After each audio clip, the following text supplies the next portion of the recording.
بسم اللہ الرحمن الرحیم۔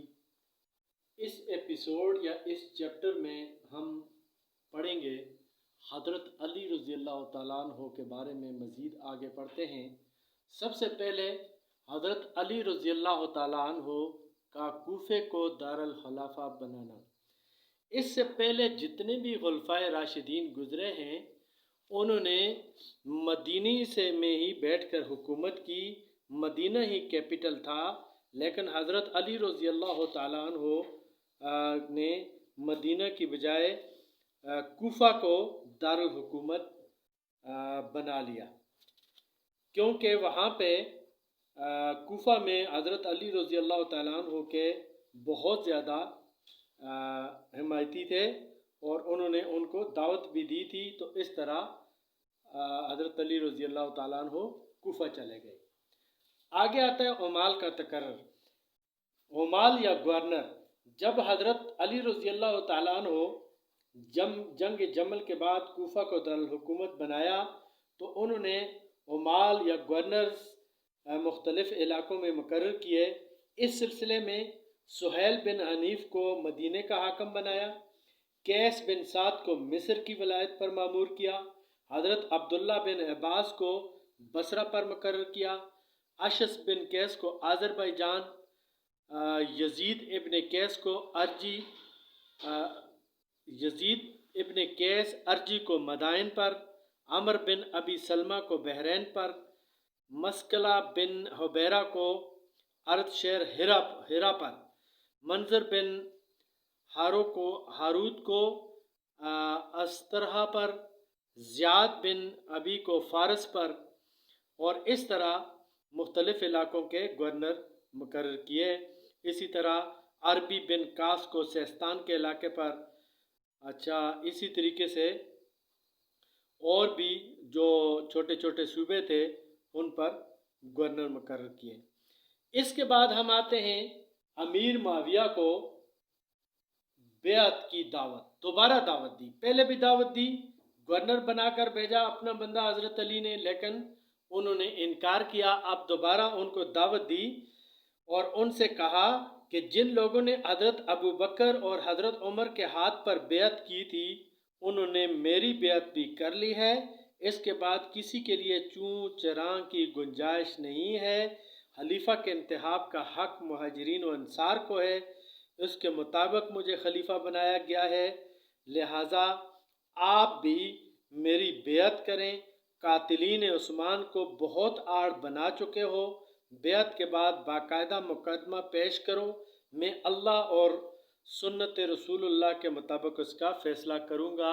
یہ دعوت نامہ دے کر حضرت جریر بن عبداللہ بجلی کو حضرت علی رضی اللہ تعالیٰ عنہ نے شام کی طرف روانہ کیا۔ تو اس وقت امیر معاویہ چند مشکلات میں گھرے ہوئے تھے۔ ایک طرف تو محمد بن حذیفہ جو ان کے بہت زیادہ مخالف تھے وہ قیدخانے سے رہا ہو کر فرار ہو گئے، دوسری طرف رومی جو تھے وہ شام کے ساحل پر حملہ کرنے کے لیے فوجیں جمع کر رہا تھا۔ اسی درمیان میں حضرت علی کا یہ خط بھی پہنچ گیا۔ امیر معاویہ نے عمرو بن عاص کو بلا کر ان سے مشورہ کیا اور یہ کہا جاتا ہے کہ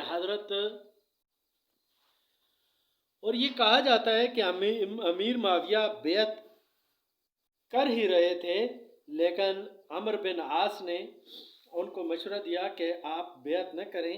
انہوں نے کہا کہ محمد بن حذیفہ کا فرار کچھ زیادہ اہم نہیں ہے، انہیں تلاش کرو، اگر مل گئے تو ٹھیک ہے، ورنہ وہ تمہیں نقصان نہیں پہنچا سکتے۔ اسی طرح کیسر روم کے قیدیوں کو چھوڑ کر ان سے صلح کر دو۔ اور اس کے بعد عمرو بن عاص نے کہا کہ میں آپ کی مدد کروں گا، لیکن مجھ سے وعدہ کریں کہ جب آپ خلیفہ بن جائیں گے تو مصر کا علاقہ مجھے دے دیں گے۔ تو حضرت امیر معاویہ نے ان کی یہ درخواست قبول کر دی۔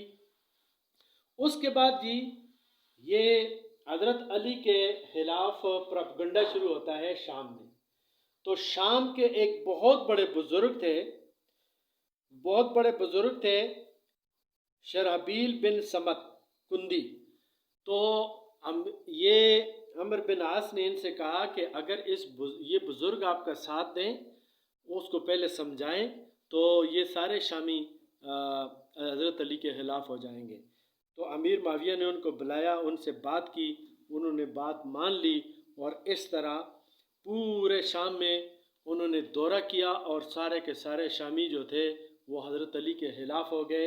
اسی دوران امیر معاویہ نے کیا کیا کہ حضرت نائلہ جو کہ حضرت عثمان کی بیوی تھی، ان کی کٹی ہوئی انگلیاں اور اسی طریقے سے خون آلود قمیض جو تھی حضرت عثمان کی، وہ سامنے مسجد کے سامنے لٹکا دی اور لوگوں سے کہا دیکھیں اس معصوم خلیفہ کو اتنی بے دردی سے قتل کیا گیا۔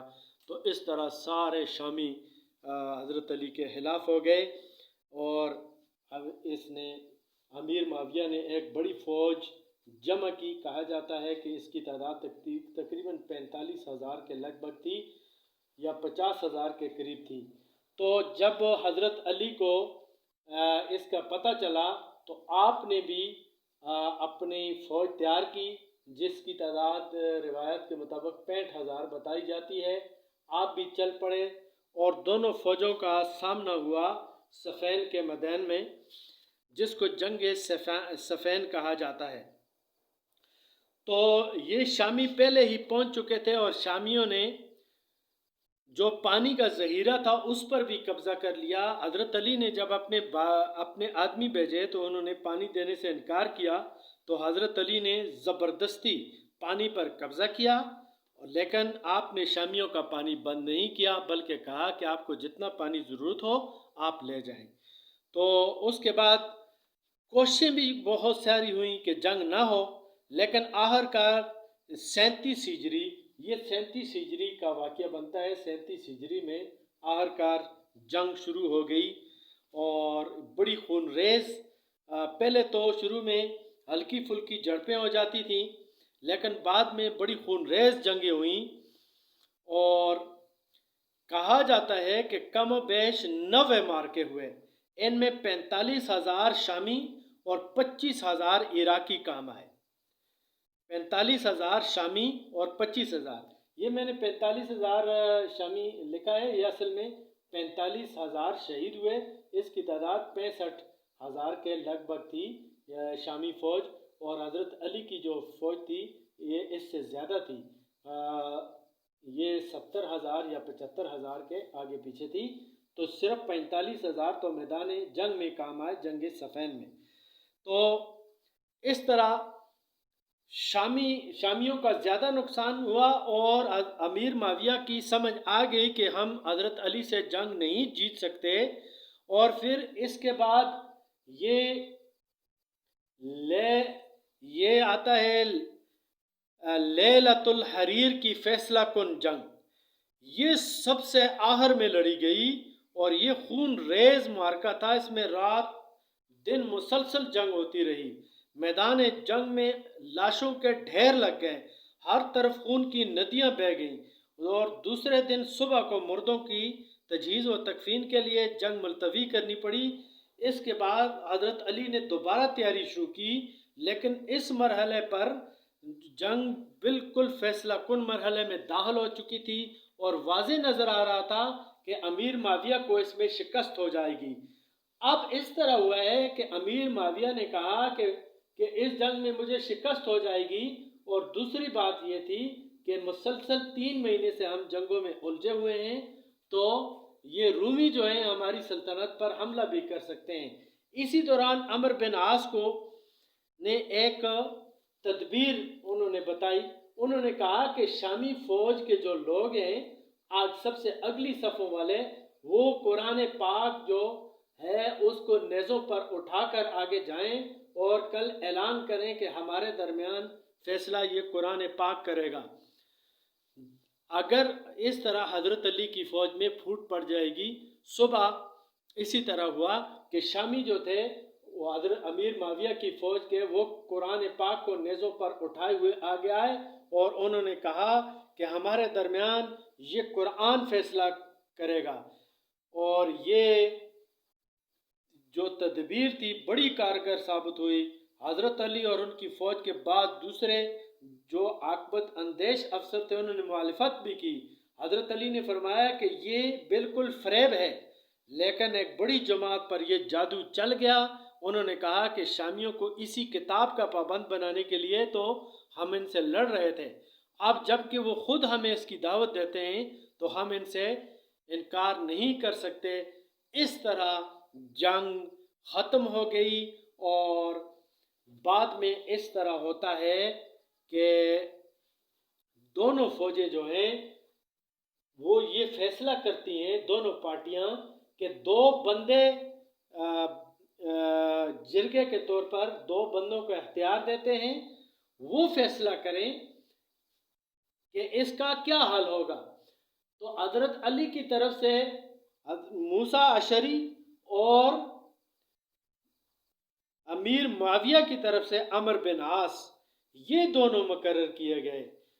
تو حضرت ابو موسیٰ اشعری جو تھے یہ بڑے ہی بزرگ صحابی تھے، بڑے سادہ مزاج تھے، اور عمرو بن عاص جو تھے یہ بڑے ہی مدبر اور بہت ہی عقل مند تھے۔ اب ان دونوں کو جب انہوں نے تحکیم کا حکم کا کہا تو اس دوران حضرت علی رضی اللہ تعالیٰ عنہ کی فوج میں سے 12,000 لوگ، یہ 12,000 بنتے ہیں، 12,000 بندے جو ہیں وہ حضرت علی کی فوج سے 12,000 کا ایک لشکر جو ہے وہ الگ ہو گیا۔ اور یہ الگ اس لیے ہوا کہ انہوں نے کہا کہ اللہ کے سوا کوئی جو ہے یہ حکم نہیں، تحکیم جو ہے یہ اللہ کے بغیر کوئی نہیں کر سکتا، لہٰذا جو ہے ہم اس کو نہیں مانتے، اور اس طرح یہ فوج الگ ہو گئی۔ بعد میں اسی جو الگ ہوئے ہیں ان کو ہم تاریخ اسلام میں خارجی کے نام سے پکارتے ہیں، اور انہوں نے بہت زیادہ مصیبتیں برپا کی، بعد کی تاریخ میں ہم انشاءاللہ پڑھیں گے۔ اب اس طرح ہوتا ہے کہ حضرت علی رضی اللہ تعالیٰ عنہ کی طرف سے ابو موسیٰ اشعری اور عمرو بن عاص، انہوں نے آپس میں مشورہ کیا، کافی ٹائم کے بعد پھر انہوں نے فیصلہ کیا، اور یہ فیصلہ سنانے کے لیے دومت الجندل آئے، اور جب یہ فیصلہ سنانے لگے تو بہت بڑی تعداد میں لوگ بھی آ کر جمع ہو گئے۔ تو سب سے پہلے یہ عمرو بن عاص نے ابو موسیٰ اشعری سے کہا کہ آپ فیصلہ سنائیں۔ ابو موسیٰ اشعری، آپ فیصلہ اشعری سنائیں۔ تو جب انہوں نے فیصلہ سنایا تو انہوں نے کہا کہ ہم حضرت امیر معاویہ اور حضرت علی دونوں کی خلافت نہیں مانتے، تیسرا آدمی جو ہے اس کی بجائے خلافت کے لیے مقرر کیا جائے گا۔ جب یہ فیصلہ سنا چکے تو اس کے بعد عمرو بن عاص آئے، انہوں نے فیصلہ سنانا شروع کیا، اور انہوں نے کہا کہ ابو موسیٰ اشعری نے اپنے آدمی کو معزول کر دیا، تو میں بھی اس کی تائید کرتا ہوں، لیکن امیر معاویہ بطور گورنر شام اس معاہدے میں کوئی ذکر نہیں تھا، تو اس طرح یہ فیصلہ جو تھا غیر منصفانہ تھا، اور اس طرح یہ غلط فیصلہ ہو گیا۔ وہاں پہ ہی جھگڑا فساد شروع ہو گیا، لیکن اس کے بعد موسیٰ اشعری مکہ چلے گئے، اور عمرو بن عاص جو تھے لوگ ان کے بالکل قریب آ کر اس کو قتل کرنے کی کوشش کی، لیکن اس طرح ہے کہ لوگوں نے بیچ میں پڑھ کر چھڑا دیا۔ اس کے بعد حضرت علی رضی اللہ تعالیٰ عنہ دوبارہ تیار ہوئے کہ امیر معاویہ سے جنگ لڑنے کے لیے، لیکن اسی دوران خبر ملی کہ یہ 12,000 کا جو لشکر خارجیوں کے نام سے الگ ہوا تھا، انہوں نے جگہ جگہ لوگوں کو قتل کرنا شروع کر دیا، اور انہوں نے افراتفری مچا دی۔ اس لیے حضرت علی رضی اللہ تعالیٰ عنہ کو امیر معاویہ کی بجائے ان خارجیوں کی طرف جانا پڑا، اور پھر ان کے ساتھ جنگ کرنی پڑی۔ تو آج کے ایپیسوڈ میں بس اتنا ہی. انشاءاللہ نیکسٹ ایپیسوڈ میں ہم پڑھیں گے یہ خارجیوں کے ساتھ جو حضرت علی کی جنگ ہوتی ہے وہ، حضرت علی کی شہادت، اور اس کے ساتھ ساتھ حضرت علی رضی اللہ تعالیٰ عنہ کی اولاد اور اس طرح ان کا کردار اور انہوں نے کیسے خلافت کی. یہ ساری باتیں انشاءاللہ نیکسٹ ایپیسوڈ میں انشاءاللہ آپ کو بتائی جائیں گی. Thank you G.